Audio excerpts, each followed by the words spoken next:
안녕하세요. 저는 서울에 사는 30대 초반 여성입니다. 얼마 전까지만 하더라도 결혼을 앞둔 행복한 예비 신부였습니다. 네, 과거형인 걸 보면 아시겠지만 그 결혼은 정말 산산조각이 났어요. 오늘은 그 이야기를 한번 해보려 합니다. 지나고 보니 정말 웃긴 이야기이긴 한 것 같더라고요. 저희 부모님은 시장에서 빵 장사를 하십니다. 아주 예전에는 그냥 길바닥에서 하셨었는데 그래도 이제는 점포도 있어요. 처음 시작하실 때만 해도 굉장히 힘들게 시작했는데 지금은 그걸 다 추억거리로 이야기할 수 있을 정도가 되었고 말이죠. 어디 가서 부모님이 시장에서 빵을 판다고 하면 반응은 딱 두 가지로 나뉘어요. 어머, 힘드시겠다. 어렵게 돈 버시네. 시장빵 진짜 맛있는데 너무 부럽다. 이렇게 말이죠. 전자는 그 누가 봐도 어딘가 무시가 깔려 있거나 속으로 우리 집안을 낮잡아 보겠지 라는 생각이 드는 반응이고, 후자는 정말 순수한 부러움이라 귀엽게 느껴지는 반응입니다. 저는 주로 후자인 사람들과 잘 지내고요. 그리고 실제로 제 친구들은 제 덕에 어렸을 때부터 빵을 공짜로 많이 먹어서 저희 부모님과 저를 굉장히 좋아합니다. 부모님이 시장에서 빵 장사를 한다는 걸 왜 이렇게 길게 이야기했냐면 오늘 제가 할 이야기에서 그 부분이 상당히 중요하거든요. 저와 남자친구는 지인의 소개로 만났습니다. 겹치는 지인이 있는데 그 지인이 우리 두 사람이 정말 잘 어울릴 것 같다며 소개해줬어요.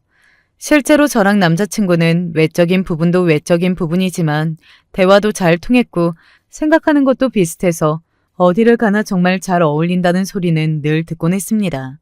그래서 그랬는지는 몰라도 남자친구와 연애를 하고 얼마 지나지 않아 결혼을 한다면 이 사람과 해야겠구나, 그런 생각이 자연스럽게 들었던 것 같아요.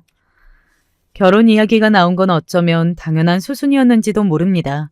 남자친구도 저를 보면서 그런 생각을 했었다고 했거든요. 결혼하면 이런 여자랑 해야겠다 라는 생각 말이죠. 연애하는 동안에는 서로의 집안에 대해 굳이 따로 이야기하지 않았어요. 원래 그런 거 있잖아요. 하고 다니는 것만 봐도 대충 알 수 있는.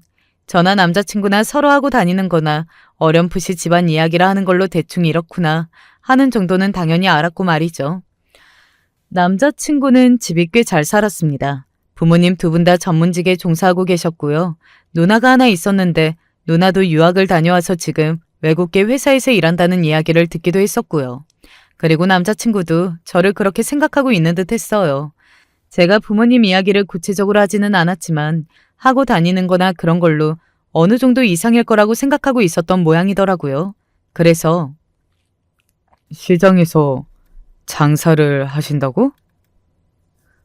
왜? 혹시 실망했어? 아니, 절대 아니고 그냥 전혀 예상치 못했어서 놀란 것뿐이야. 실망한 기색이 아니기는 했지만 상당히 놀란 것 같아 보이기는 했어요. 제가 좋은 차를 가지고 다니고 비싼 가방을 들고 다니고 좋은 대학을 나오고 뭐 그런 것들로 미루어 보아 부모님도 상당한 재력가거나 아니면 좋은 직업을 가지고 있을 거라고 생각했던 것 같아요. 제 주변 지인들도 저희 부모님이 시장에서 장사를 한다고 하면 다들 놀라곤 했으니 남자친구의 그런 반응도 저에게는 너무 익숙한 반응이긴 했습니다. 처음에는 길바닥에서 하셨는데 이제는 가게도 있고 손님도 제법 많아. 대단하시다. 나는 그렇게 자수성가하시는 분들 정말 존경스러워. 그리고 남자친구는 정말 저희 부모님을 진심으로 대단하다고 생각하는 것 같았습니다. 나중에 이야기를 들은 바로는 자신은 자기 부모님도 그렇고 고생 없이 편안하게 꽃길만 걸어왔기 때문에 그렇게 성공하신 분들이 더더욱 대단하고 멋있고 그렇게 생각했었다고 말이죠. 뭐 인제 와서 남자친구의 그런 생각이 뭐가 중요한가 싶기는 하지만 말입니다. 아무튼 저희 집에 먼저 인사를 갔을 때도 분위기가 참 좋았어요. 집이 왜 이렇게 좋아? 왜? 부모님이 시장에서 빵 파신다고 했는데 집이 너무 좋아서 놀랐어? 솔직히 생각했던 거랑은 너무 다르긴 해. 기분 나빴다면 미안. 아니야, 기분 안 나빠. 다들 자기처럼 놀라니까? 앞서 이야기했지만 그 빵가게가 잘 되거든요. 그러니 번듯한 점포도 없고 지금은 돈 걱정 없이 여유롭게 살 수 있는 거라고 말이죠. 소문이 많이 난 가게였기 때문에 택배도 하고 손님들이 아침마다 줄도 서고요. 사람들은 빵을 팔아서 얼마나 버냐? 하지만 저희 부모님은 상당히 버시기는 했습니다. 들으면 모두가 깜짝 놀랄 정도로 말이죠. 남자친구가 인사를 드리고 간 날 저희 부모님이 무척이나 좋아하셨던 게 기억이 납니다. 지금 와서 그 순간을 돌이켜보면 마치 전생 같은 아득한 기분이 드네요. 사람이 참 진국이고 좋더구나. 공부도 잘하고 그랬다는데 수더분하고. 얼른 그 집에 인사드리러 가고 날 잡아. 뭐가 그렇게 급해? 나 빨리 보내고 싶어? 저런 좋은 신랑감은 빨리 잡아야 하는 거야. 그래도 나 좀 섭섭할라 그러는데? 그래도 상관없으니까 얼른 날이나 잡아 이거사.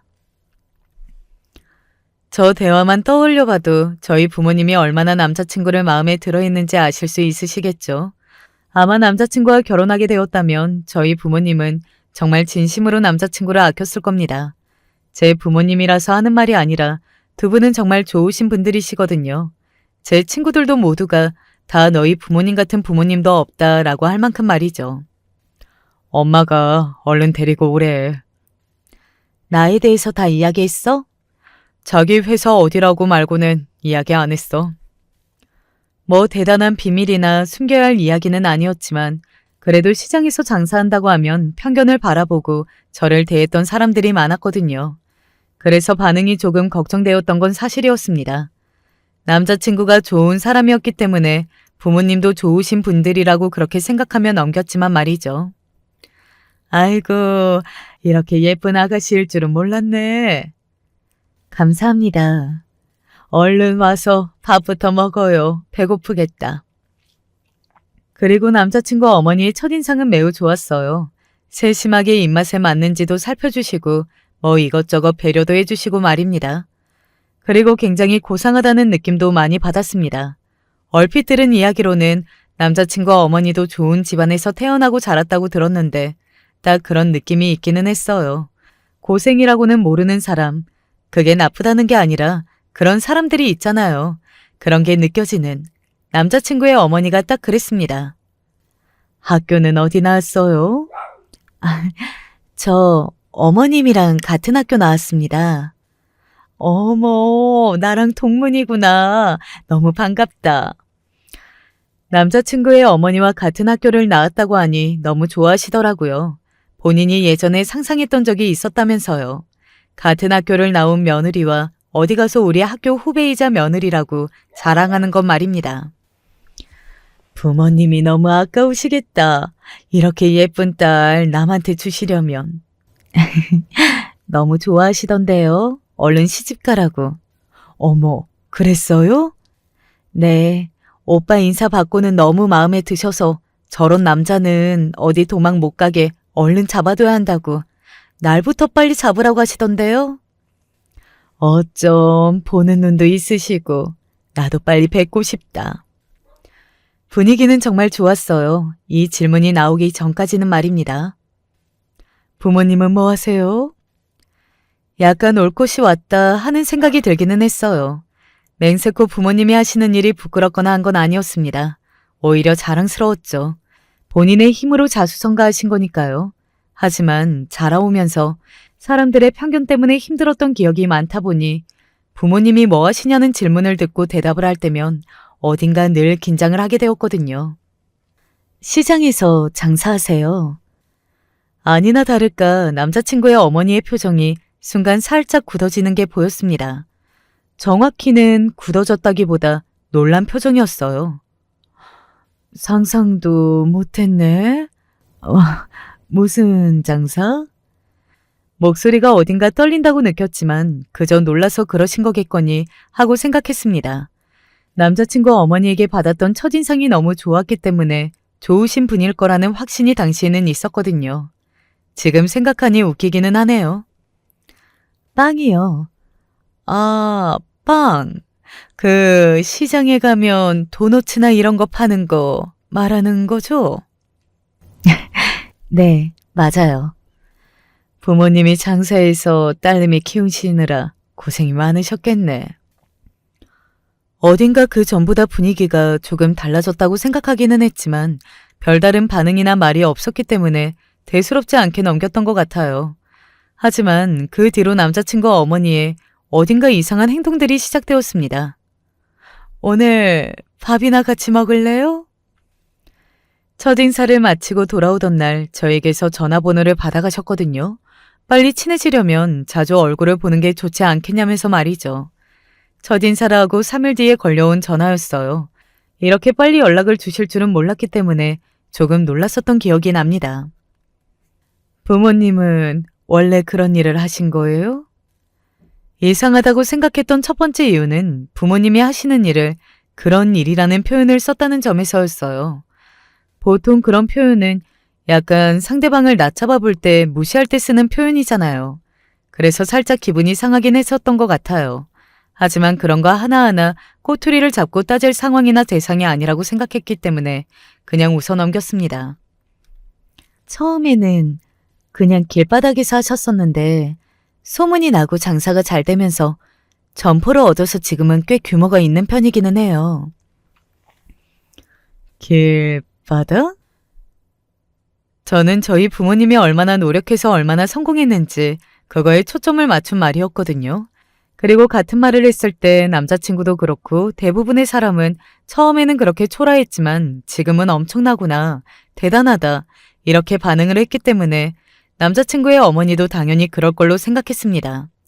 하지만 남자친구의 어머니는 길바닥이라는 단어에 더더욱 초점을 맞추시는 듯 했어요.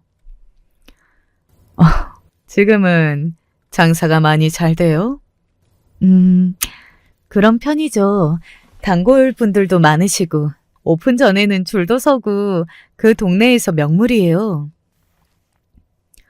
이상하다고 생각했던 두 번째는 저에 관한 질문이 단 하나도 없이 오로지 부모님에 관한 질문만 있었다는 것이었어요. 어쩌다 그런 장사를 시작하게 된 건지, 얼마나 버시는지, 앞으로 얼마나 더 하실 생각이신 건지, 뭐 그런 것들을 정말 꼬치꼬치 캐묻더군요. 부모님에 대한 질문을 한 수십 가지는 받았다고 생각했을 때 제가 웃으며 말했어요. 웃으며 말하기는 했지만 나름 뼈가 있는 질문이기는 했습니다.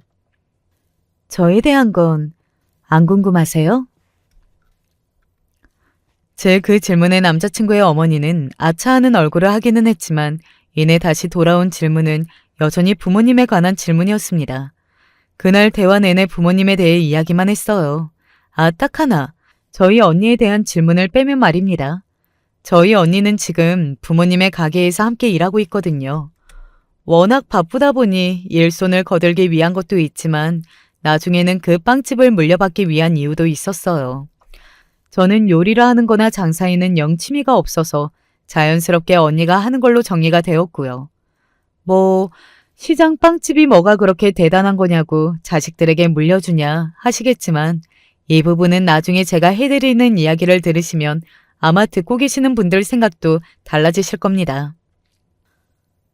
그리고 남자친구의 어머니 반응도 딱 그랬어요. 그 장사를 자식한테 물려주신다고? 네, 언니도 하고 싶어 했고요. 언니가 공부를 못했어요? 사실 그 직관적인 질문에 움찔 놀라긴 했던 것 같아요. 보통 그런 질문을 그렇게 직접적으로 하지는 않잖아요.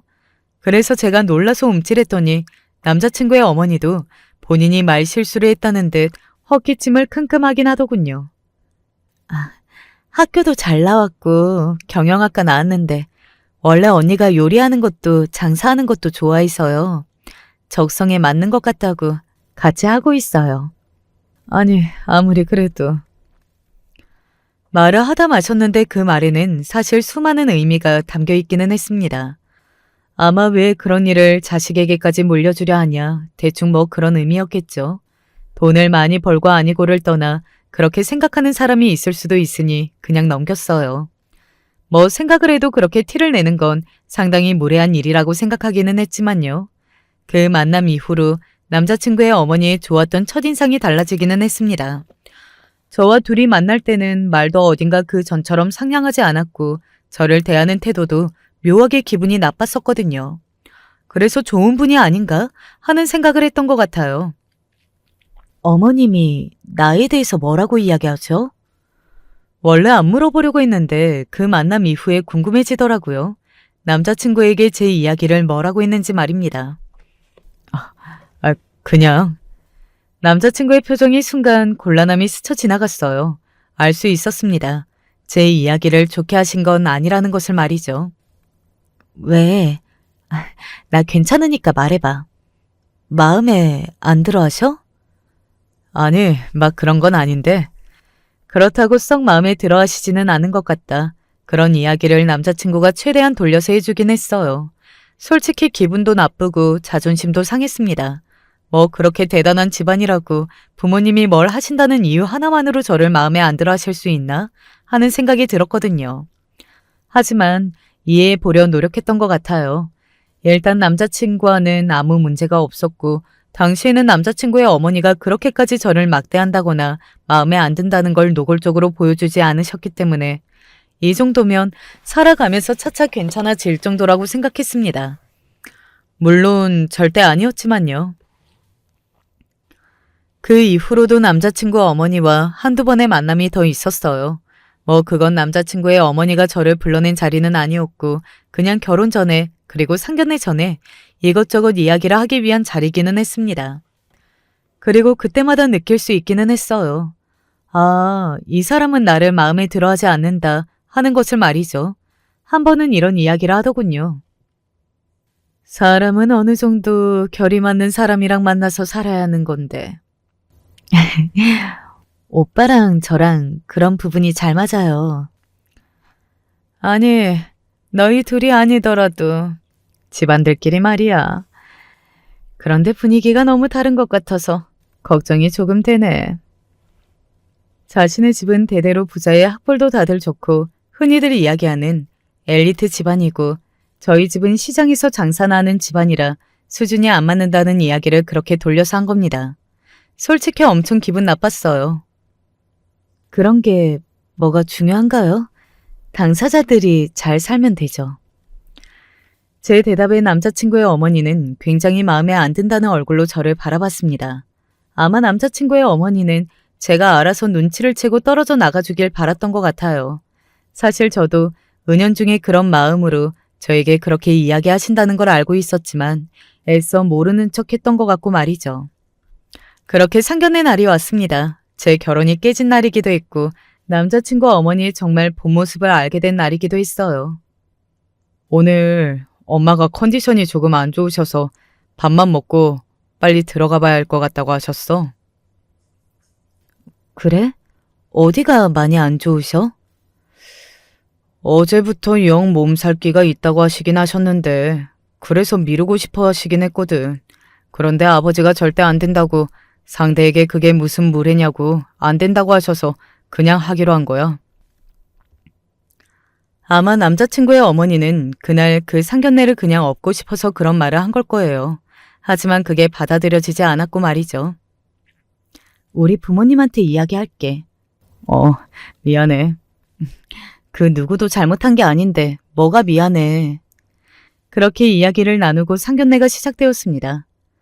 사전에 저희 부모님께 남자친구 어머니의 컨디션이 좋지 않다고 이야기해뒀어요. 그래서 상견례 내내 죽상을 하고 앉아있는 그의 어머니의 표정을 보고도 별 생각을 하지 않으셨습니다. 아, 몸이 많이 안 좋으시구나 하는 생각을 하셨죠. 몸이 많이 안 좋으신가 봐요. 네, 어제부터 몸살 기운이 좀 있네요. 그러면 얼른 이야기하고 자리를 마무리하죠. 보통 상대가 그렇게 이야기하면 고맙다거나 죄송하다거나 그런 이야기를 하는 게 예의잖아요. 그런데 남자친구의 어머니는 아무런 말을 하지 않고 그냥 입을 다물더군요. 사실 엄마도 그때부터 알았을 겁니다. 상대방이 뭔가 마음에 안 드는 것이 있다고 말이죠. 그건 단순히 아파서 나오는 태도는 아니었거든요. 장사하시는 게 쉬운 일은 아니실 텐데 그 오랜 세월 정말 존경스럽습니다. 대단하세요. 아이고 아닙니다. 먹고 살려면 뭔들 못하겠습니까? 딸린 식구들이 있는데요. 저는 자수성가하시는 분들 보면 정말 존경스럽더라고요. 이거 몸둘 바를 모르겠네요. 아버지들끼리 분위기는 상당히 좋았어요. 그래서 저는 속으로 그나마 다행이라는 생각을 했던 것 같습니다. 그런데 그런 아버지들을 남자친구의 어머니가 상당히 마음에 안 든다는 표정으로 바라보고 있었어요. 나중에 한 사실인데 이미 몇 번의 부부싸움이 있었더라고요. 남자친구의 어머니는 이 결혼은 안 된다. 그리고 남자친구의 아버지는 그런 걸로 결혼을 반대하는 게 말이 안 된다 하는 이유로 말입니다. 결국 남자친구의 어머니가 터졌습니다.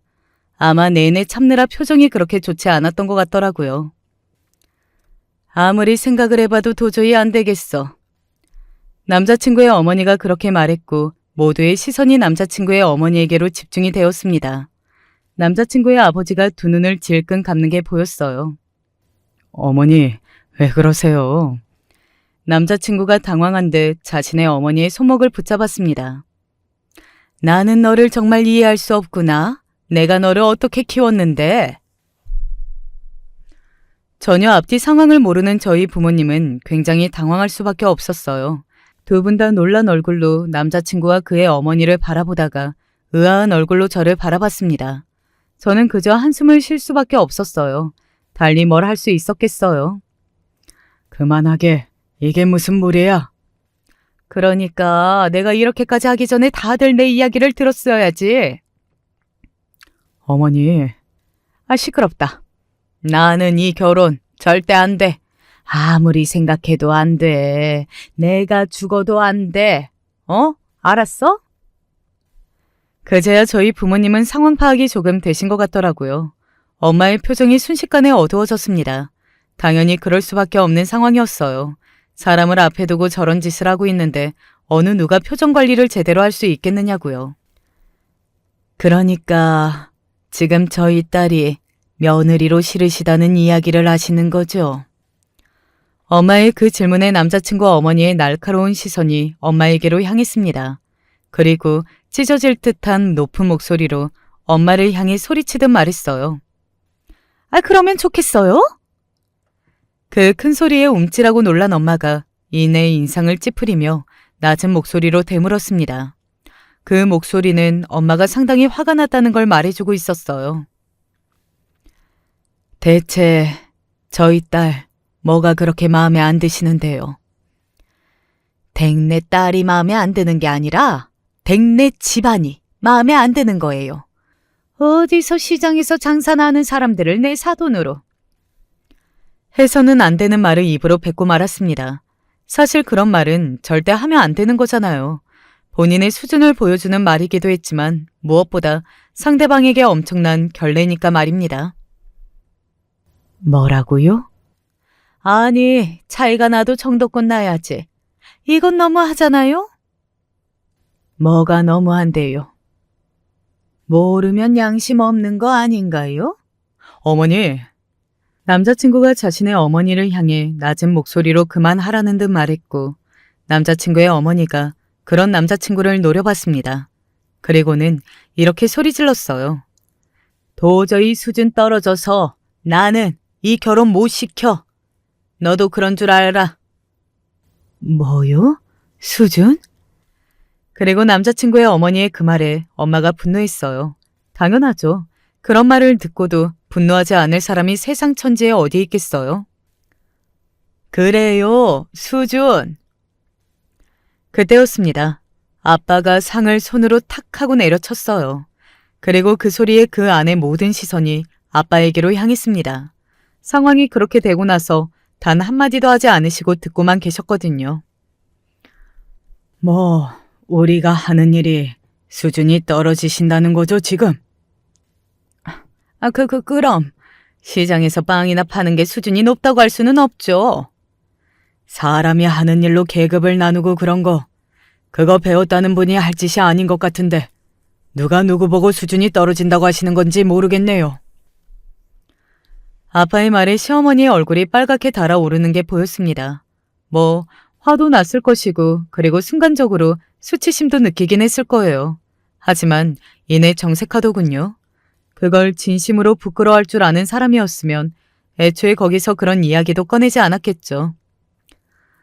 어떻게 말씀하셔도 저는 이 결혼 찬성 못해요.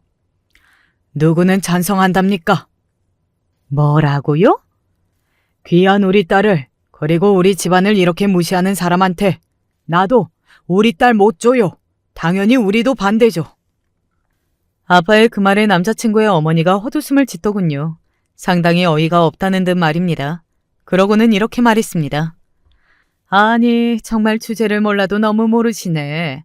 그건 우리가 결정할 문제지. 댁 내에서 결정할 문제가 아니라는 거 몰라요? 왜요? 수준이 떨어져서요. 당연하죠. 재산이 300억이 있어도 수준이 떨어집니까? 뭐라고요? 일순간 그 방에 정적이 흘렀습니다. 네, 저희 빵집의 규모를 이야기해 드릴게요. 엄마와 아빠가 운영하는 그 시장 빵집은 그냥 빵집이 아니었어요. 동네에서 유명했고 택배까지 하는 정말 유명한 빵집이었습니다. 매출이 어마어마했어요. 그러니 언니가 좋은 대학에 경영학과까지 나와서 그 일을 물려받기 위해서 함께 일을 하는 거고 말이죠. 최근에는 어떤 대기업에서 함께 상품 개발을 해서 편의점에 빵을 출시하자고 연락까지 와서 언니가 거기 일도 함께 하고 있고 말입니다. 남자친구의 어머니가 생각하는 장사, 조금 잘 되는 빵집, 그런 수준이 절대 아니었어요. 300억이요? 네, 300억이요. 빵 팔아서 그 돈을 어떻게 벌어요? 거짓말도 정도껏 해야지. 그때 가만히 앉아서 듣고만 있던 언니가 입을 열었습니다. 벌어요, 그 돈. 모두의 시선이 언니를 향했어요. 저희 언니가 굉장히 조용하고 신중한 성격이지만 한번 화가 나면 엄청 무서운 사람이었거든요. 그래서 저도 언니 말을 굉장히 잘 들었고 말이죠. 언니 표정만 봐도 알 수 있었어요. 지금 우리 언니 엄청나게 화가 많이 났다 하는 사실을 말입니다. 그리고 이제 곧 편의점에 저희 빵이 들어가면 그것보다 더 벌겠죠? 편의점에 빵이 들어가? 시장빵이... 말이 되는 소리를. 빵 판 돈으로 산 건물이 엄청나게 올랐거든요. 이제 그 질문에 대한 답변이 되었나요? 사람이 말을 하면 조금 믿으세요. 빵만 팔아서 본 돈은 아니기는 했어요. 물론 지금 빵도 굉장히 많이 팔고 다른 사업을 준비하고 있는 것도 사실이었지만 그 빵을 판 돈으로 산 건물이 운이 좋게 굉장히 올랐었거든요. 그래서 한순간에 떼부자가 된 거고요. 말이 되는지 안 되는지는 저희 빵집 인터넷에 검색만 해보셔도 아실 테고. 그리고 이미 끝난 이야기 같은데 일어나죠? 여기서 이렇게 질 떨어지는 사람들이랑 계속 마주보고 있고 싶지 않은데. 역시 우리 언니가 제일 무서운 사람이라고 속으로 생각했던 것 같아요. 질 떨어지는 사람? 제가 뭐 틀린 말 했나요? 이게 어른한테 너 그런 버릇 어디서 배웠어? 하긴 시장에서 장사나 하는 사람들한테 배웠으니 가정교육이 제대로 됐을 리가 있나? 다른 사람들 같으면 거기서 흥분해서 같이 소리를 지르고 욕을 할 텐데 저희 언니는 앞서 이야기했듯 그런 성격이 전혀 아니었거든요. 진짜 화가 나면 조용히 조지는 성격이었지 말입니다. 원래 그런 사람들이 더 무서운 거 아시죠? 가정교육이라는 말이 그쪽에서 나올 말은 아닌 것 같은데요.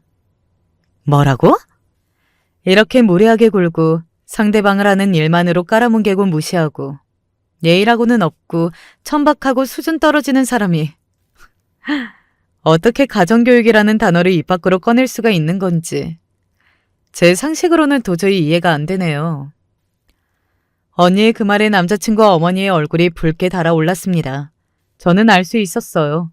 그건 명백히 수치심의 감정이었습니다. 저희 언니가 틀린 말을 하는 사람은 또 절대 아니었거든요. 제가 어이가 없고 기가 막히고 더 하고 싶지만 그래도 제 동생이 결혼할 뻔한 사람의 어머니니까 이 정도만 하고 넘어가는 거예요. 지금 하신 모든 이야기 저희가 걸고 넘어지면 피 보는 건 그쪽인 거 아시죠? 그러니까 그만 입 다무시고 저희가 간다고 할 때 가라고 하세요. 진짜 험한 꼴 보고 싶지 않으시면. 사실 그렇잖아요. 남자친구의 어머니가 한 모든 말은 사실 누군가가 듣게 된다면 저희가 아닌 남자친구의 어머니와 그 집안 사람들을 손가락질 할 만한 말들이었습니다. 정말로 수준 차이가 난다고 느꼈고 실제로 그렇다고 해도 그걸 상대방 면전에다가 그리고 상견례 장소에서 뱉을 건 아니었잖아요. 상식적으로 말이죠. 이게? 그때였어요. 남자친구의 아버지가 나섰습니다. 자네 여기서 그만 안 두면 나도 무슨 일을 저지를지 모르니까 그 입 다물어. 2번 말 안 하네. 누가 들어도 살 떨릴 만한 말이었어요. 목소리의 톤도 그리고 표정도 말입니다. 남자친구의 어머니가 입을 딱 다물더군요. 그리고 큰일 났다는 얼굴을 했습니다. 그런 남자친구의 어머니를 잠시 바라보던 남자친구의 아버지가 저희 가족을 향해 고개를 꾸벅 숙였습니다. 이거 너무 죄송하게 됐습니다. 아빠는 그런 남자친구의 아버지를 보며 애써 분노를 참으신 듯 했어요. 그러고는 이렇게 말했습니다. 저희 인연은 여기까지인가 봅니다. 좋은 인연이 되었으면 좋았을 텐데 다시 뵙는 일은 없겠네요, 그럼. 그리고 우리 가족을 보고서는 그만 일어나자고 말씀하셨습니다. 저희는 두말하지 않고 바로 일어나서 나왔어요. 남자친구가 어딘가 간절한 눈으로 저를 바라봤지만 남자친구도 사실 알고 있었을 겁니다. 절대 돌이킬 수 없다는 것을 말이죠. 집으로 돌아가는 내내 저희 가족은 아무 말이 없었어요. 그리고 모두 제 눈치를 살피는 게 느껴졌습니다. 이러나 저러나 제 결혼이 깨진 거잖아요. 물론 저런 사람과 고부간의 연을 맺지 않게 된 건 조상이 도운 일이지만 그래도 남자친구와 제가 사이가 좋지 않아서 깨진 건 아니니 모두 제가 염려되었던 겁니다. 사실 저는 그날은 현실감이 없었어요. 너무 엄청난 소리를 들은 것도 있었지만 그냥 제 눈앞에서 벌어지는 모든 일들과 말들이 한편의 드라마를 보는 느낌이 들었거든요. 그런데 자고 일어났더니 조금씩 실감이 되기 시작하더군요. 아, 정말로 내 결혼이 깨졌구나. 어제 있었던 일이 진짜였구나. 나는 남자친구와 이제 헤어지는 거구나 하고 말이죠. 남자친구에게 수십 통의 부재중 전화가 와 있었지만 다시 답전화를 하지는 못했습니다. 결국 헤어진다는 결론은 바뀌지 않을 텐데 그 말을 꺼내기가 그때까지는 힘들었던 것 같아요. 하지만 그렇다고 헤어지지 않을 수는 없었어요. 우리 가족에게 그런 소리를 한 사람을 시어머니라 부를 수도 대할 수도 없는 노릇이었으니까요. 시간 지나면 다 괜찮아져. 하늘이 도왔다고 생각해. 언니의 말에 고개를 끄덕였습니다. 그리고 며칠 뒤 남자친구를 만났어요. 남자친구가 참담한 표정으로 저에게 이야기를 하더군요. 무슨 말을 해도 어떤 사과를 해도 결론이 달라질 일은 없겠지. 절대 그럴 일은 없을 거야. 제 대답에 남자친구는 깊은 한숨을 쉬었습니다. 며칠간 밥도 제대로 못 먹고 잠도 제대로 못 잔 사람같이 몰골이 아니었어요. 그래서 순간적으로 잠시 마음이 약해질 뻔했지만 그래도 그날 남자친구 어머니의 모습을 떠올리며 다시 마음을 단단히 먹었어요. 달라지는 건 없을 거라고 해도 그래도 그날 일은 사과를 해야 할 것 같아서 보자고 했어. 그리고 마무리하더라도 얼굴은 봐야 할 것 같아서. 제가 고개를 끄덕였어요. 아버지도 정말로 죄송하다고 전달해달라고 하셨어. 사죄의 뜻을 받아주지 않으셔도 그래도 끝까지 사죄하고 싶다고 하셨고. 그냥 우리 가족은 더 이상 안 놓이는 걸 바라셔서 마음만 받겠다고 오빠가 전달해줘. 그래. 미안하다. 정말. 사실 오빠도 자신의 어머니가 그렇게까지 나올 거라는 건 상상도 하지 못했다고 했습니다. 그래서 본인도 엄청나게 놀랐고 충격이라고 말이죠. 그날 이후로 남자친구의 어머니와 아버지는 대화도 일절하지 않으신다고 하더군요. 어머니는 아버지의 눈치만 보고 아버지는 아예 다른 방에서 주무신다고 말이죠. 남자친구와는 그렇게 이별했습니다. 저에게 잘해줬던 사람이었고 또 저도 많이 좋아했어요. 그래서 남자친구가 망하거나 못 살기를 바라지는 않았습니다. 언젠가 다른 좋은 사람을 만나게 되었을 때는 그의 어머니가 저에게 했던 행동을 반복하지 않거나 그냥 그의 어머니 마음에 드는 사람과 만나기를 하고 바랄 뿐이었죠. 정말 진심으로 잘 살길 바랐어요. 남자친구와 어머니 때문에 헤어지는 거긴 했지만 남자친구와 저 두 사람의 마무리는 나름대로 잘했다고 생각합니다. 그리고 얼마 지나지 않아 부모님을 통해 이런 소식을 들었습니다. 전혀 예상하지 못했던 소식이었어요. 그 여자 우리 빵집 염탐하러 왔더라. 뭐? 와서는 한참을 보고 갔어. 우리가 너무 정신없어서 자기를 못 보는 줄 알았나 보지. 다 봤는데 왜 그러고 보고 있었나 몰라. 이제 와서 그러는 이유가 뭔데? 뻔하지 뭐. 아빠가 재산이 300억이라고 하니까 그게 정말인가 싶어서 보러 온 거겠지. 그런 사람들이 또 돈 욕심은 더럽게 많거든. 에이, 설마. 그전에도 내가 장사 잘 되고 손님들 줄 선다고 이야기하고 가게 상호도 알려줬는데. 너도 참 순진하다. 사람들은 보통 시장에서 빵 판다고 하면 그냥 알아볼 생각도 안 하고 무시해. 그거 1,000원, 2,000원짜리 팔아서 뭐 남는 거 있냐고. 아마 알아볼 생각도 안 하고 그냥 무시했을걸? 벌면 얼마나 번다고 하면서.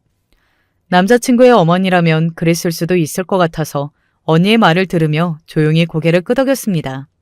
언니가 계속해서 말을 이었어요. 아마 모르긴 몰라도 그 아줌마 지금 땅을 치면서 후회 중일 거다.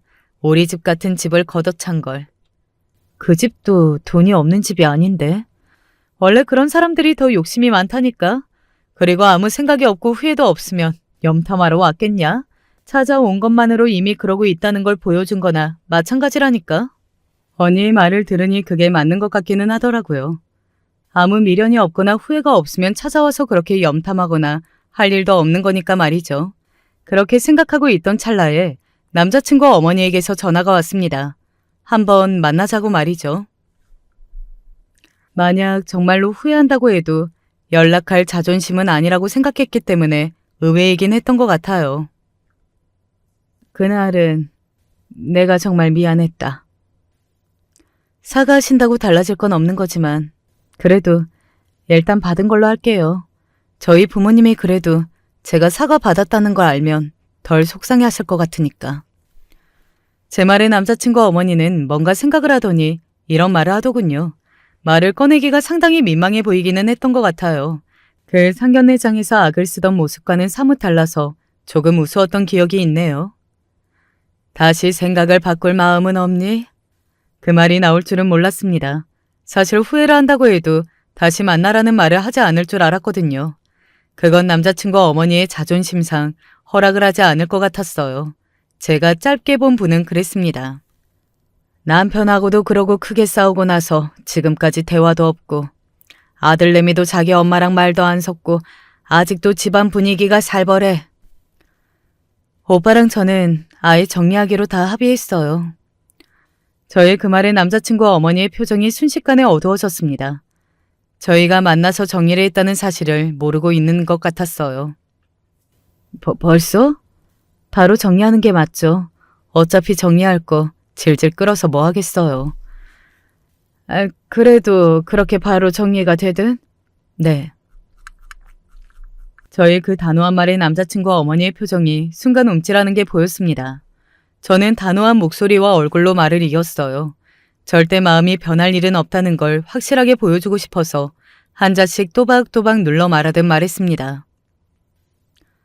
저는 저희 부모님이 섭섭해할 만한 일을 만들고 싶지 않아서요.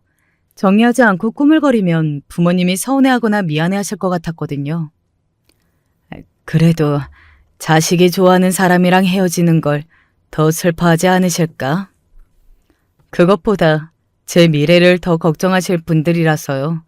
딸이 그런 시댁으로 들어간다는 걸 세상 어떤 부모가 반길 수 있겠어요?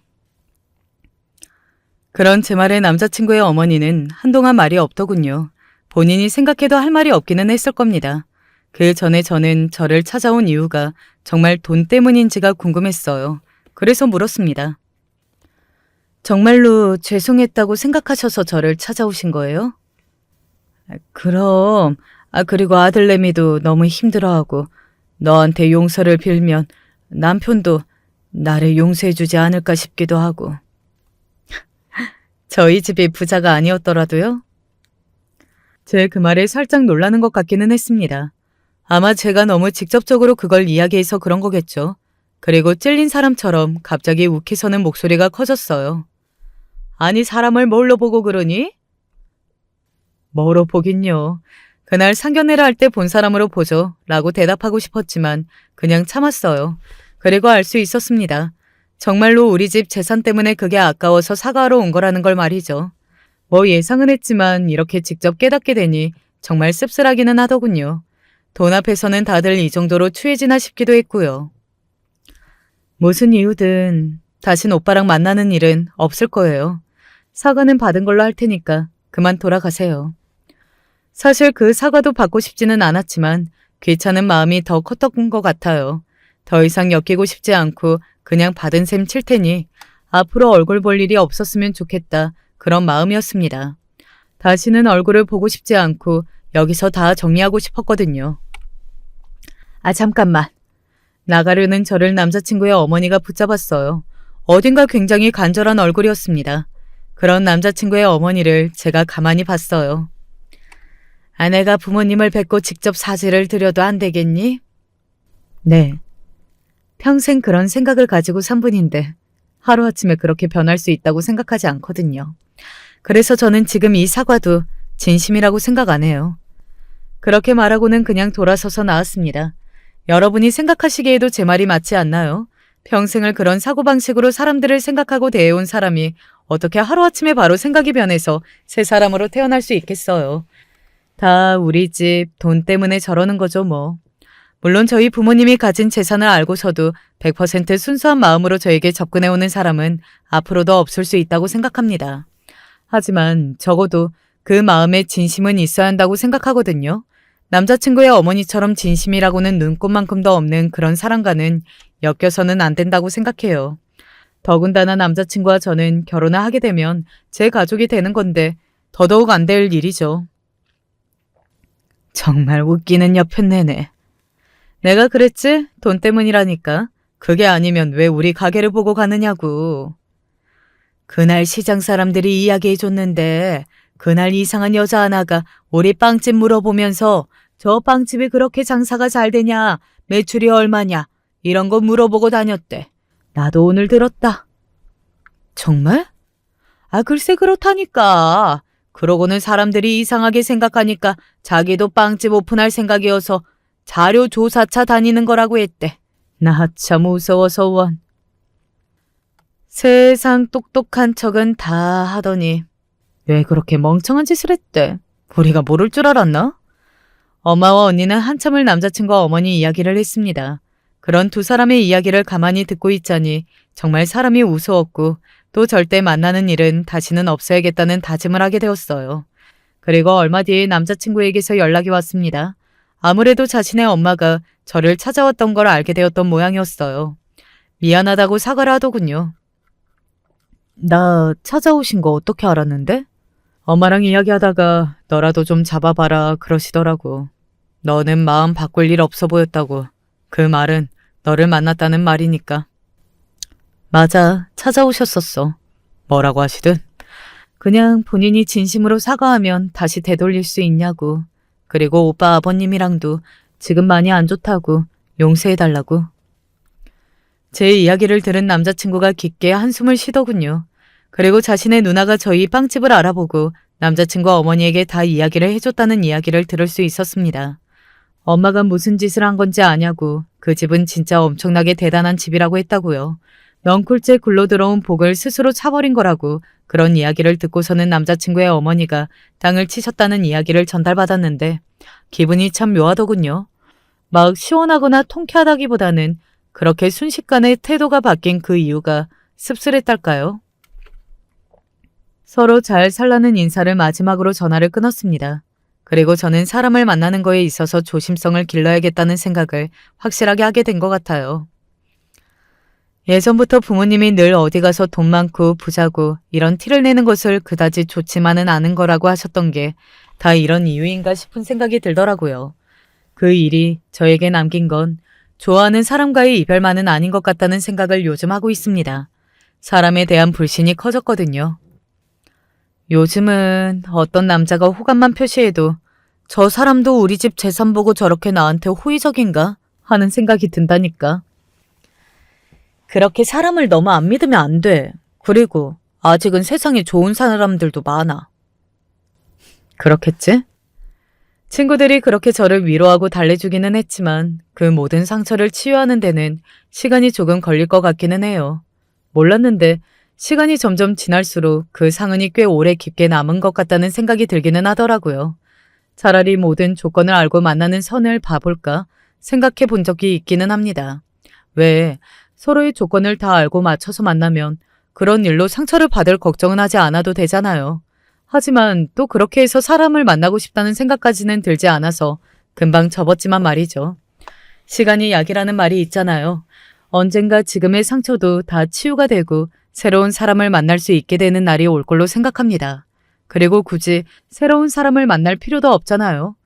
요즘은 혼자 사는 게 흠도 아니고 말이죠. 주절주절 이야기하다 보니 말이 너무 길어진 것 같네요. 요즘은 일부러 더 바쁘게 살고 있어요. 회사에서 하는 새 프로젝트에도 지원하고 또 친구들과도 약속을 많이 잡으면서 말이죠. 다른 생각을 할 수 없게 바쁘게 지내고 있습니다. 이런 생활이 아직은 할만하기도 하고 또 나름대로 즐거운 것 같아요.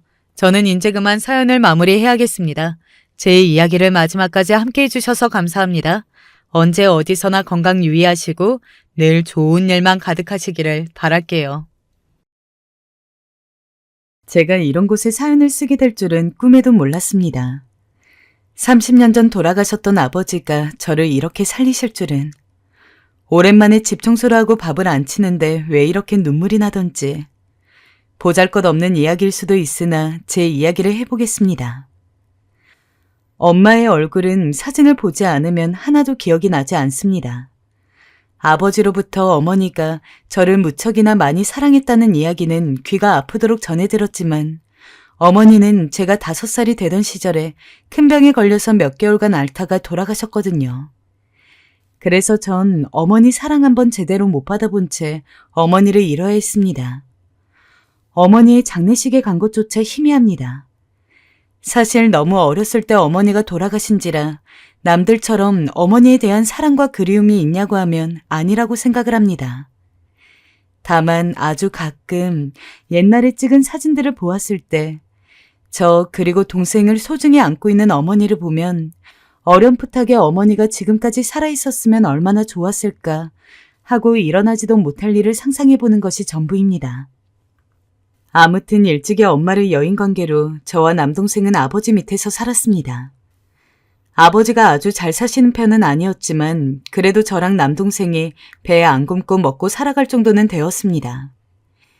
요즘에야 능력 있는 사람들은 차고 넘치지만 당시 저희 아버지처럼 시골에서 오래 사신 분들은 보통 농사를 짓는 일을 하는 게 전부였는데 저희 아버지는 젊은 시절부터 공부를 하고 스스로를 발전하는 데 무척이나 큰 관심을 가지고 있었다고 해요. 그래서 시골에 있으면서도 절대 공부를 소홀히 하지 않았다고 합니다. 덕분에 나중에 서울 올라와서 제법 큰 일자리를 얻게 되었고 수시로 해외 출장을 다녀오실 정도로 능력 있는 분이었어요. 물론 어머니가 돌아가신 뒤 아직 어린 저와 남동생 때문에 한동안은 아버지도 섣불리 출장을 나가시지는 못했지만 그래도 아버지의 능력과 실력이 인정받는 덕분에 홀아버지 밑에서 자람에도 불구하고 저와 남동생은 크게 힘들지 않고 성장할 수 있었습니다.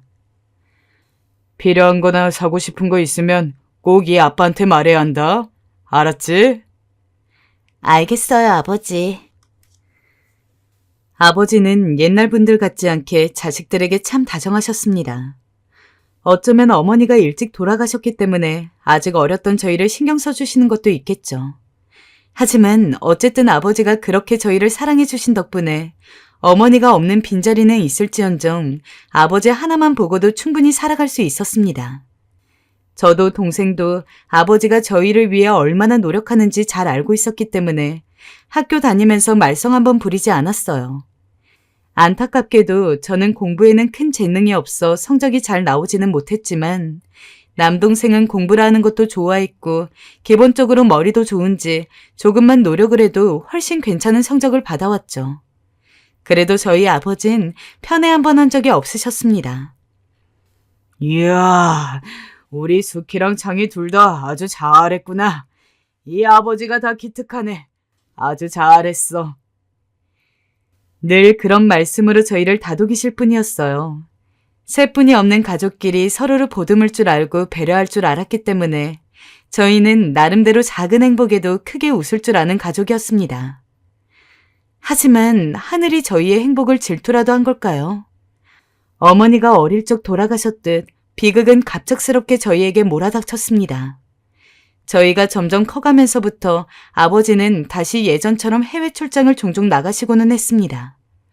보통 한 번 나가면 적어도 3일에서 4일, 늦으면은 2주 가까이 집에 오시지 않은 날이 많았기 때문에 저나 남동생은 아버지가 해외 출장에 가는 걸 별로 좋아하지 않았습니다. 아빠, 안 가면 안 돼요? 가끔 그렇게 투정을 부리면 아버지는 저와 남동생을 웃으며 안아주며 아빠 금방 올게 하고는 훌쩍 비행기를 타고 저 먼 나라로 떠났습니다. 안 그래도 형제가 많은 편이 아니기에 아버지가 없는 집은 제법 쓸쓸한 감이 없지 않았어요. 그래도 동생이 있었기에 하루하루 아빠는 언제 올까라고 생각을 하며 버텼습니다. 그러던 어느 날 당시 15이었던 전 아빠를 배웅하러 나갔다가 조금 충격적인 광경을 목격하게 되었습니다. 사실 당시 남동생은 모르는 일이었지만 아빠와 함께 있는 어떤 여자를 보았는데 팔짱을 끼고 있는 걸 보아 사귀는 사이 같았습니다. 모르겠습니다. 아빠도 당연히 여자를 만나실 수 있고 연애를 하실 수도 있는 건데 어렸던 제겐 그 모습이 무척 낯설고 이상해 보였어요. 또 저 여자가 제 엄마가 될 수 있다는 게 무섭기도 했어요. 제 주변에 새엄마에게 차별 대우받고 괴롭힘 당하는 친구들이 몇몇 있었거든요. 그래서 그때부터 아빠가 늦게 들어오면 괜히 여자 향수 냄새가 나는지 맡아보기도 하고 아빠를 떠보기도 했죠. 하지만 그때마다 아빠는 만나는 여자에 대한 거론은 하지 않았어요. 아빠에겐 우리 숙희랑 장이뿐이지. 예전엔 이 말을 곧이곧대로 믿었지만 아빠와 그 여자가 주차장에 있는 걸 자주 목격한 뒤로는 섣불리 아빠의 말을 믿을 수가 없었어요. 제 두려움은 날이 갈수록 커졌고 어느 날은 아빠에게 대놓고 물어봐야 했죠. 아빠, 우리한테 혹시 새엄마 생겨? 그때 아빠의 표정이 기억이 납니다. 아빠는 뭐라 딱히 말도 못하고 이걸 어떻게 설명해야 할지 고민하시는 표정이었어요. 그리고 저는 거기에 대고 아빠에게 딱 잘라 말했습니다. 저는 새엄마 싫다고 아빠 연애하고 싶으면 하는데 결혼은 안 된다고요. 그러자 아빠의 눈빛이 세차게 흔들렸고 저도 아빠의 그런 얼굴은 처음이었던지라 재빠르게 고개를 돌렸어요. 그리고 시간이 흐르면서 저와 아버지 사이의 대화가 사라져갔고 어느 날 아빠가 그 여자를 더 이상 만나지 않는다는 걸 알게 되었습니다. 내심 다행이라고 생각이 들면서도 한편으론 저 때문에라는 이상한 죄책감도 들었죠.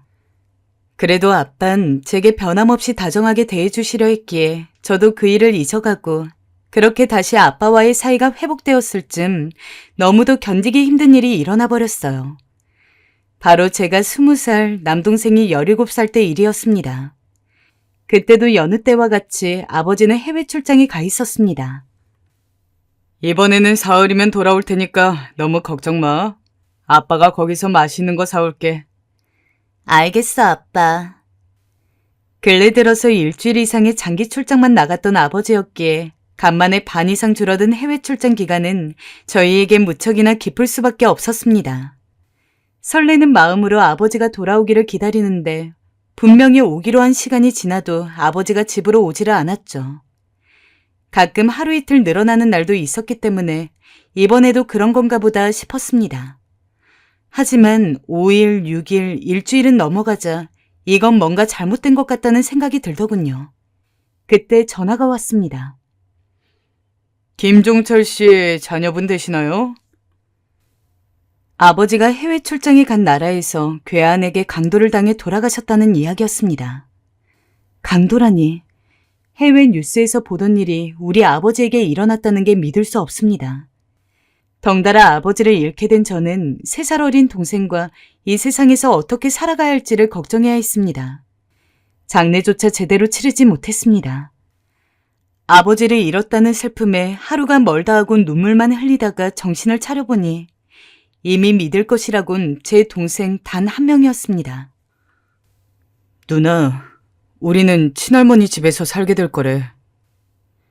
나이가 어느 정도 있기는 했지만 그럼에도 아직 독립을 하기에는 너무 어렸기에 저희에게는 새로운 보호자가 생겼습니다. 바로 친할머니였습니다. 하지만 친할머니는 저희를 맡고 싶어 하지 않았어요. 저희를 안 버린 이유는 아마 최소한의 양심이 아니었을까 싶습니다. 사실상 보통 할머니면 손주들을 아끼시기 마련인데 저희 친할머니는 예외이셨어요. 형편이 넉넉하지 않아서 그런지 힘들게 일하시던 할머니는 저희를 군식구로 여기셨습니다. 환영받지 못하는 처지이다 보니까 친할머니 집에서도 온갖 구박을 들었습니다. 그 나이 먹고 가신 애가 제대로 할 줄 아는 게 뭐니 너는? 내가 밥 먹으면 설거지 제때제때 하라 했지. 죄송해요. 얼른 할게요. 얼른 해라. 다 끝나면 청소기 돌려 하니까. 네. 집안일을 눈치 보면서 해야 했고 조금이라도 미흡하다 싶으면 금방 친할머니의 불호령이 떨어졌습니다. 동생이라고 해서 예외는 아니었지만 그래도 동생은 저만큼 혼나지는 않았습니다. 남자이기 때문이었습니다. 아유, 그래도 남자가 있어 집안 되는 이유일 수 있구나. 이런 말씀을 종종 하시며 저만 야단을 치시곤 했는데 그때 얼마나 서러웠는지 모릅니다. 허나 그래도 한편으론 다행이었죠.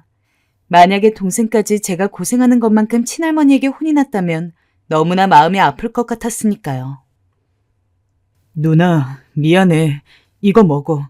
아까 할머니가 나만 먹으라고 준 건데 누나 줄게. 아니야, 이걸 왜 날 줘. 너 먹어. 아니야, 누나 먹어. 저희 남매는 보통 남매 같지 않게 사이도 참 좋았어요. 둘이서 부모를 함께 여의어서 그런지 남은 가족은 오로지 서로뿐이라 생각하며 살았으니까요. 남동생은 학교에서 뭘 받아오기라도 하면 그걸 먹지 않고 가방에 담아놨다가 할머니도 아닌 절 주곤 했습니다.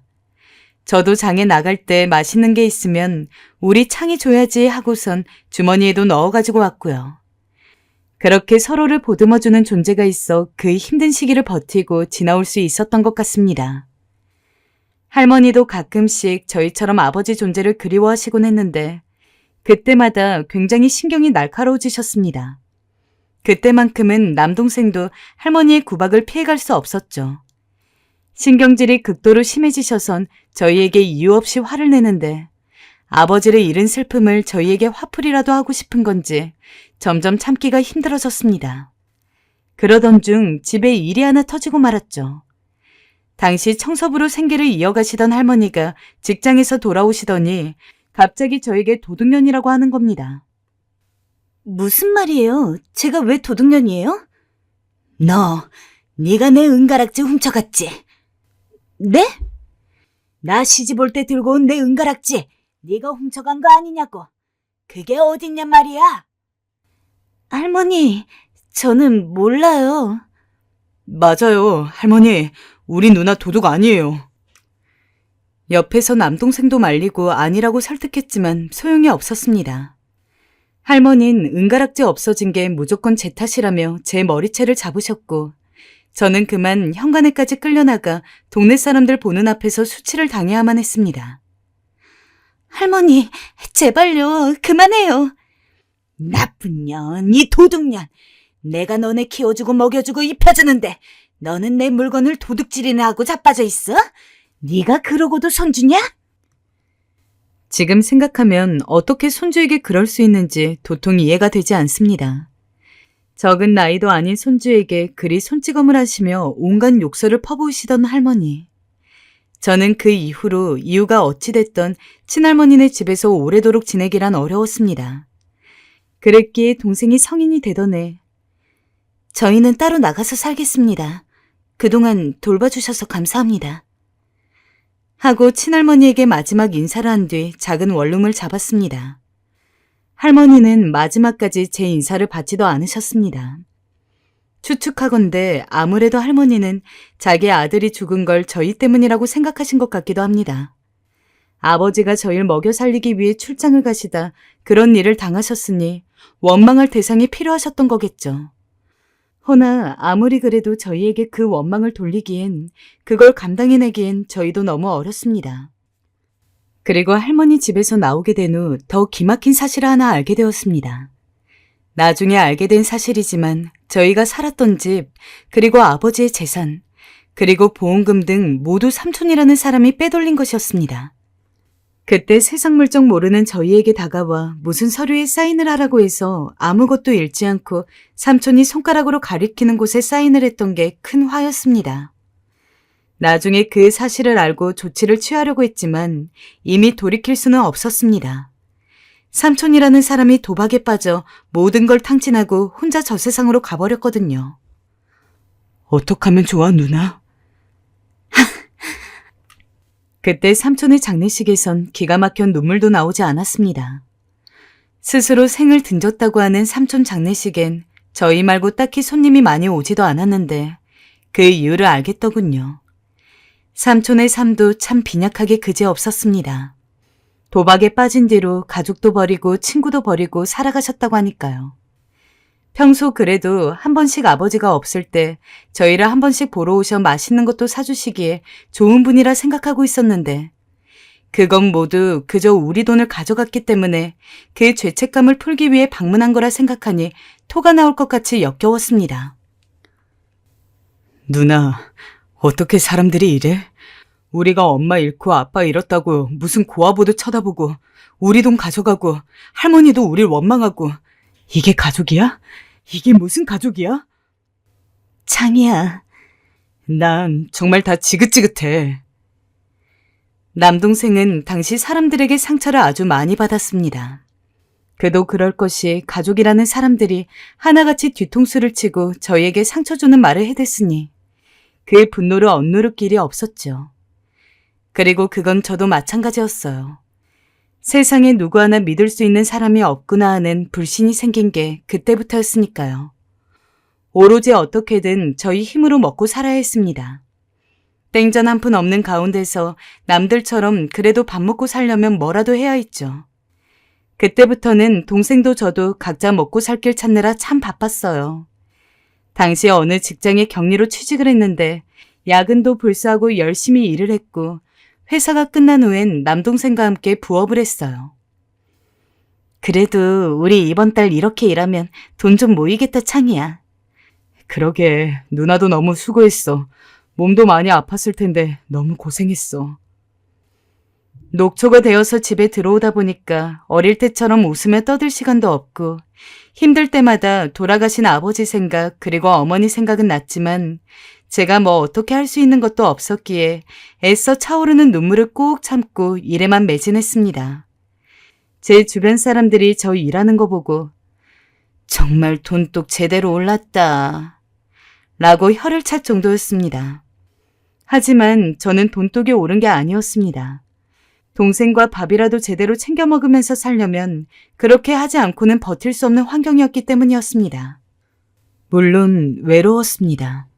그냥 외로웠다고 말하기도 어려울 만큼 정말 처절하게 외로웠어요. 너무 많은 업무로 몸은 군데군데 쑤셔오고 나를 위한 소비나 하나도 하지 못하며 그렇게 사는데 어느 날엔 이게 사는 건가 싶더라고요. 슬금슬금 우울함이 몰려오면서 가만히 벽만 쳐다보고 있어도 눈물이 나는데 이걸 털어놓을 사람이 없었어요. 일을 하면서 사회에서 만난 이들과는 진심으로 마음을 줄 사람이 없었고 학교를 다닐 적에 사귀었던 친구들은 제가 친할머니와 살게 되면서 전부 뿔뿔이 흩어졌습니다. 마음 둘 곳이라고는 동생밖에 없었지만 동생도 사회생활하느라 힘들 텐데 그냥 친구에게 하듯이 가벼운 투정을 짐처럼 얹어줄 수는 없었기에 외롭고 쓸쓸한 생각이 들더라도 그저 혼자 참아야만 했어요. 그래, 난 아버지도 없고 어머니도 없지만 그래도 아버지가 나 이리 사시는 거 보면 좋아하실 거야. 열심히 산다고 자랑스러워하실 거야. 가끔 아버지 사진을 보며 이런 생각을 하며 스스로를 일으켜 세우곤 했죠. 그래도 쥐구멍에 볕들 날이 있다고 평생 혼자 살아가게 될 거라고 생각했던 저에게 사랑이 찾아왔습니다. 바로 지금의 남편이었죠. 생각해보면 남편과 만나게 된 건 참 우연의 연속이었습니다. 일적으로 중요한 약속이 있어서 약속 장소에 가는 길에 제 앞을 지나가던 한 남자가 지갑을 떨어뜨렸습니다. 지갑을 주워둔 뒤 바로 찾아서 주려고 했지만 어찌나 걸음이 그렇게 빠른지 하는 수 없이 종종걸음으로 남자의 뒤를 따라가는데 마침 방향이 제가 가야 할 약속 장소랑 똑같더라고요. 별 신기한 우연이 다 있네. 하며 생각을 하는데 마침내 약속 장소였던 카페까지 똑같은 것을 보고서 순간 혹시나 했습니다. 그래서 남자가 자리에 앉자마자 빠르게 옆으로 가서는 혹시 오늘 3시에 약속 있던 하고 말끝을 흐렸습니다. 제 물음에 맞다고 고개를 끄덕이는 남자에게 주었던 지갑을 건넸고 맞은편에 앉아 이야기를 나누었습니다. 지갑을 떨어뜨린지도 몰랐다며 고맙다고 하는데 그동안 업무적으로 여러 사람들 만나봤지만 이런 상황은 처음이라 웃음이 나더라고요. 당시 남편도 그렇게 생각을 했던 모양인지 저희는 일 이야기를 하면서도 중간중간 서로의 개인적인 것들에 대해서도 질문을 하고는 했습니다. 그날에 우연히 인연이 되어서 저희는 연애를 시작하게 되었고 딱 5년 뒤에 결혼까지 했습니다. 덕분에 저와 남동생 둘이 살던 집에서는 남동생이 혼자 살게 되었고 저는 원래 집에서 멀지 않는 곳에 새 신혼집을 잡고 남편과 단둘이 거주하게 되었죠. 누나, 잘 살아. 매형 좋은 사람인 것 같으니 나도 이제 한시름 덜겠다. 창이야. 누나 잘 살게. 결혼식 날 서로를 그렇게 부둥거리며 남동생과는 그런 말을 주고받았습니다. 유일한 가족이던 남동생이 제 결혼식을 보며 가장 많이 울었는데 남동생은 지금도 그런 말을 하곤 합니다. 누나가 결혼할 때가 가장 슬펐고 또 가장 애틋했다고요. 그 뒤로 남동생도 결혼을 했고 좋은 처를 만나 저도 마음을 놓게 되었습니다. 무엇보다 남편도 그렇지만 제가 어떻게 살아왔는지 그걸 또 안쓰럽게 여겨주시고 존중해주어 결혼 생활이 편했어요. 그 중에서도 가장 감사하신 분은 역시나 시부모님입니다. 그래, 얘기는 들었다. 어머니 아버지 여의고 살았으면 고생을 많이 했겠구나. 이제 우리 한 가족이니 시부모라도 어렵게 생각 말고 무슨 일이든 말하렴. 도울 수 있는 건 도와줄 터이니. 처음 인사를 드리러 간 날이 기억에 나는데요. 사실상 첫 인사여서 가슴이 떨리기도 했고 저를 어떻게 보실까 하는 걱정도 많았습니다. 저를 편견 있는 눈으로 보실 법도 한데 시부모님은 그렇지 않으셨습니다. 유복한 환경에서 두 분 다 자라오셨고 저와는 전혀 공감대가 없을 법도 한데 제가 그 많은 고생을 한 게 안쓰럽다고 하시며 친정 부모님처럼 잘해주시곤 했습니다. 제가 몸이 좀 잘 아픈 체질이었는데 그럴 때마다 직접 한의원에서 약을 지어 꼬박꼬박 해주시던 분이 저희 시어머니시고 그 뒷바라지 해주신 게 저희 시아버지이시죠. 그러니 제가 어떻게 감사함을 느끼지 않고 살 수 있겠어요. 어렸을 적 사람들에게 외면당하고 소외당했던 기억이 많아 늘 그림자 같은 삶을 살아왔다 생각했는데 가정이 생기고 좋은 시부모님을 만나니 이제야 내 삶에도 복이라는 게 들어오는구나 싶었죠. 또 한편으론 아버지 생각도 많이 났습니다. 결혼을 하고 나이가 들어보니 제가 당시 아버지의 결혼을 막았던 거, 아버지가 행복할 기회를 놓치게 해드린 게 어찌 보면 큰 불효였다는 생각이 들었거든요.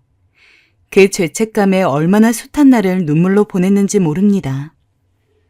괜찮아 여보. 당신 어렸잖아. 그럴 수 있어. 남편이 다행히 위로를 해주었기 망정이지 그러지 않았다면 정말 오랜 시간 죄책감에 시달려 있을 겁니다. 그렇게 쉰이 가까운 나이까지 남편과는 부부로서 잘 살았습니다. 남편은 아내를 존중해주는 남자였고 저 역시 남편을 있는 그대로 존중했기에 부부싸움도 한 번 안 하고 잘 살았어요. 하지만 서로 아이 생각이 없었다 보니까 꽤 오랜 시간이 흐른 뒤에 아이를 낳게 되었는데 그 덕분에 지금 이 나이를 먹고도 두 아이 모두 초등학생 고학년밖에 되질 않았죠. 근데 어차피 아이를 낳을 거였으면 조금 더 빨리 출산할 걸 그랬습니다. 남편은 30대가 되었을 때 사업을 시작하게 되었는데 정말 심각할 정도로 사업이 쫄딱 망해버렸어요. 여보, 연락되는 사람이 있어? 나는 아무도 전화를 안 받네. 나도 그래. 당장 갚아야 할 돈은 어쩌지? 결국 사업을 살리려고 해도 돈이 필요했습니다. 그러나 사업이 망하면서 당연히 저희가 벌어둔 돈도 몽땅 빚을 갚는 데 써야 했고 그조차도 모자라서 대출까지 받았습니다. 하지만 아무리 가능한 만큼 돈을 끌어와도 어쩌면 그렇게 돈 들어갈 구석이 새로이 나오고 그러는지. 저는 남편이나 아는 지인이 많은 것도 아니었기 때문에 주변에서 돈을 빌리는 것도 힘들었습니다. 시부모님도 형편이 넉넉지 않았고요. 그러다가 정말 갈 때까지 가서 그나마 하나 있는 집까지 경매로 넘어가게 생기고 말았죠. 아직 어린 우리 애들은 어떡하지? 불쌍한 내 새끼. 이럴 거면 정말 일찍 나을걸. 여보, 아직 낙담하지 마. 잘 될 거야. 솔직히 그때쯤 되자 남편의 위로도 귀에 들어오지 않았어요. 처음으로 남편 앞에서 소리도 치고 울기도 해보았죠. 우리 아이는 어떡하냐고. 나는 다 해주고 싶었단 말이야. 아이를 낳았을 때 누구보다 좋은 부모가 되어주고 싶었습니다. 정신적으로 의지가 되는 부모는 물론 물질적으로도 아이들이 해주고 싶은 거 다 해줄 수 있는 그런 멋진 부모가 되기를 꿈꾸었습니다. 하고 싶은 것도 되고 싶은 것도 많은 욕심이 있는 아이들이었기에 그동안 원하는 게 있으면 다 해보라고 하고 저나 남편은 그에 대해 아낌없이 지원을 해주었습니다. 하지만 집이 경매로 넘어가게 되는 상황에서 아이들 학원비를 낼 돈이 있을 리가 있겠습니까? 아이들이 잘 다니던 학원도 끊어야만 했기에 저희는 부모로서 죄인이 되었습니다. 계속 다니고 싶다고 투정도 부릴 만한데 괜찮아요. 학원 안 다녀도 돼요. 라고 말하는 아이들이 안쓰러워서 하루에도 몇 번씩 화장실 문을 잠그고 숨어 숨죽여 울고는 했습니다. 저는 지하철역 앞에서 홍보지 돌리는 일도 하며 아주 작은 푼돈이라도 못 벌어 안달이었습니다. 남편은 남편대로 반드시 어떻게든 돈을 빌려보겠다며 아주 오래전에 연락이 끊긴 지인들까지 찾아다니는 것 같았는데 매번 실패를 했죠. 저나 남편이나 누구보다 열심히 살았다고 자부합니다. 하지만 저희 잘못도 아닌 상황에서 대체 누구를 원망해야 할까요? 솔직히 원망한다고 해서 망한 사업이 다시 돌아오는 것도 아니지만 너무 힘들어서 누구 멱살이라도 붙잡고 소리를 지르지 않으면 견디기가 어려울 정도였습니다. 그렇게 힘들게 하루하루 살아나가고 있을 무렵 모르는 번호로 전화가 왔습니다. 제가 바로 이 사연을 쓰게 된 이유이기도 하죠. 기적이라고밖에 볼 수 없는 일이었습니다. 김종철 씨 따님 맞으시죠? 중년의 남자의 목소리는 저에게는 무척이나 낯설었습니다. 거기다 왜 갑자기 돌아가신 우리 아버지 이름을 묻는 건지. 네, 맞습니다만 혹시 누구신지요? 저희 아버지를 아시나요? 전화로는 이야기하기가 좀 길어서 만나서 말씀을 드리고 싶은데 혹시 몇 시간 정도 시간을 내주실 수 있을까요? 장소를 알려주시면 제가 그곳까지 방문하도록 하겠습니다. 요새 워낙 세상이 흉흉하지 않습니까? 그래서 나쁜 쪽으로 의심을 하기도 했습니다. 남편도 걱정을 했고요. 허나 돌아가신 지 거의 30년이 지난 아버지 이름을 알고 있다는 부분에서 어쩐지 한 번은 제가 직접 얼굴을 봐야 할 것 같았어요. 그래서 집 근처에 있는 카페 주소를 알려주고 시간에 맞춰서 준비해서 나갔습니다. 가만히 앉아서 녹차 한 잔을 마시면서 기다리니 저랑 비슷한 또래의 남성이 다가오고는 아까 전화 드렸었는데 김종철 씨 따님 맞으시죠? 라고 하길래 맞다고 대답을 하고는 앉으라고 권유를 했습니다. 혹시 얼굴을 보면 아는 사람일까 싶었지만 목소리가 낯설었듯 얼굴도 낯설었습니다. 그리고 그건 그 남자도 별로 다를 바 없어 보였어요. 저희 아버지 이름을 알고 계셔서 나오기는 했는데 혹시 저는 어떤 이유로 알고 계시는지 여쭤봐도 될까요? 차근차근 이야기해 드리겠습니다. 그러려면 저희 아버지 이야기부터 먼저 해야겠네요. 저희 아버지는 아주 예전에 돌아가셨습니다. 그리고 저에게 유언을 남겼는데 그 유언장에는 김종철 씨 따님인 김숙희 씨에게 3억 원을 드리라는 내용이 적혀 있었습니다. 네? 저한테 3억 원이요? 너무도 놀라운 이야기였습니다. 생판 처음 보는 남자의 아버지가 저에게 3억 원을 남겼다니. 3억 원이란 돈 자체도 너무 커서 현실감이 없었는데 그게 저에게 남겨줬으니 더욱더 믿기지가 않았습니다. 그런 제 반응을 보더니 남자는 말을 이어갔습니다. 저는 어렸을 때부터 저희 아버지한테 들어온 이야기가 있었어요. 바로 김종철 씨, 즉 김예은 씨 아버님에 관한 이야기였습니다. 저희 아버지가 저를 낳기 전에 사업도 실패하고 일자리를 구하기가 너무 힘들어서 극단적인 생각까지 했었던 때가 있다고 합니다. 그리고 김숙희 씨 아버님은 저희 아버지의 지인이었던 모양이에요. 저희 아버지 성격이 좀 답답한 면이 있으세요. 그래서 힘든데도 남한테 도움을 구하지를 못하시죠. 근데 어떻게 하시고 김종철 씨가 저희 아버지에게 그 당시에 정말 큰 돈인 1,000만 원을 송금했다고 합니다. 그리고 갚지 않아도 되니 이 돈으로 꼭 성공해서 편하게 살라고 했다고 해요. 살아생전 아버지는 주변에 힘들어하는 사람들을 두고 보지 못하는 성격이었습니다. 그래서 기부도 자주 하시고 적선도 자주 하시고 본인이 아는 사람들에 한해서도 누군가 돈을 빌려달라고 하면은 이유도 묻지 않고 덥석덥석 빌려주시는 분이었습니다. 하지만 그런 아버지라고 하더라도 본인이 먼저 나서서 돈을 빌려주는 경우는 거의 없었는데 이야기를 들어보면 아마 그 남자의 아버지는 저희 아버지와 무척이나 친한 사이였을 것 같았습니다. 비록 돈을 갚지 않아도 된다는 말을 듣기는 했지만 아버지는 김종철 씨에게 최대한 빠르게 돈을 갚고 싶었다고 해요. 하지만 어찌저찌 생계를 이어가고 있었지만 도저히 1,000만 원이라는 돈이 모이지가 않아서 한동안 염치가 없어 저희 아버지에게 연락도 못 하셨다고 합니다. 그래도 아버지는 돈을 모으는 걸 포기하지 않았어요. 그러다가 우연치 않게 사업이 잘 되어서 아버지가 큰 돈을 벌었고 그제서야 아버지는 숙희 씨 아버지에게 연락을 하려고 했다고 합니다. 하지만 이미 그때는 김종철 씨가 돌아가신 이후였다고 했죠. 네, 저희 아버지가 돌아가신 지 30년 정도가 지났으니까 꽤 일찍 돌아가신 편이었습니다. 그 뒤로 아버지는 가슴속에 묻어만 두었다고 합니다. 그런데 1년 전부터 큰 병에 걸려 투병 생활을 하시면서 김숙희 씨한테 자신이 받은 은혜를 갚아줘야 한다고 생각하셨던 것 같아요. 저에게 계속 그 이야기만 하셨거든요. 근데 계속 기회만 엿보고 있다가 아버지가 갑자기 돌아가시는 바람에 아들인 제가 숙희 씨에게 대신 그 은혜를 드리려고 만나자고 한 겁니다. 저는 한동안 말을 잇지 못했어요.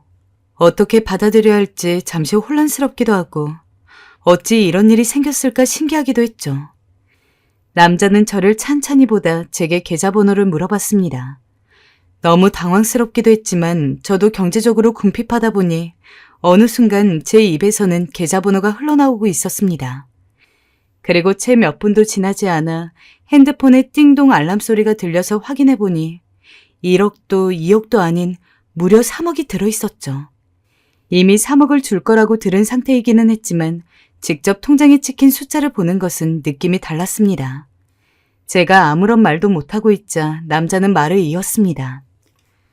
처음 아버지가 받은 돈은 1,000만 원이었지만 본인이 가장 힘들고 좋지 않은 생각까지 하던 상황에서 부탁도 하지 않았는데도 불구하고 선뜻 주어진 돈이었기에 아버지는 돌아가시기 전까지도 그에 대해 무척이나 감사하고 계셨어요. 그렇기 때문에 돈을 받은 지 오래 지난 세월에 대한 이자 겸 미안한 마음과 고마운 마음까지 합해서 꼭 3억을 전해주라고 저에게 이야기해 주셨습니다. 그런데 멍하니 그 돈을 보고 있는데 문득 제 결혼식 때가 생각이 났습니다.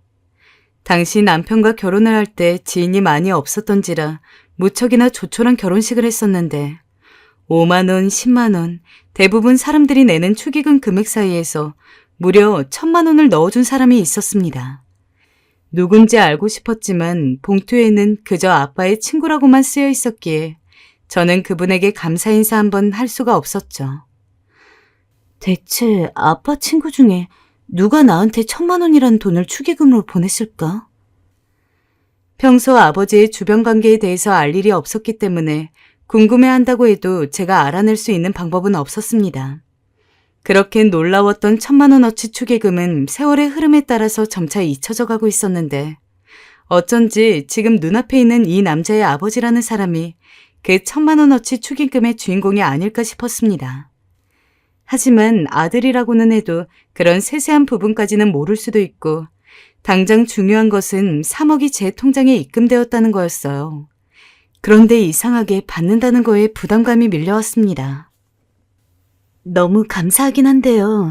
저희 아버지가 빌려주신 돈은 1,000만 원이었고 아무리 이자니 뭐니 하지만 이렇게 큰 돈을 선뜻 받아도 될런지 조심스럽습니다.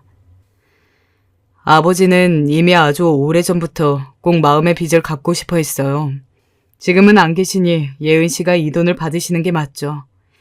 이거 받으셔야 저희 아버지도 마음 편히 이승 떠나서 천국에 가실 수 있어요.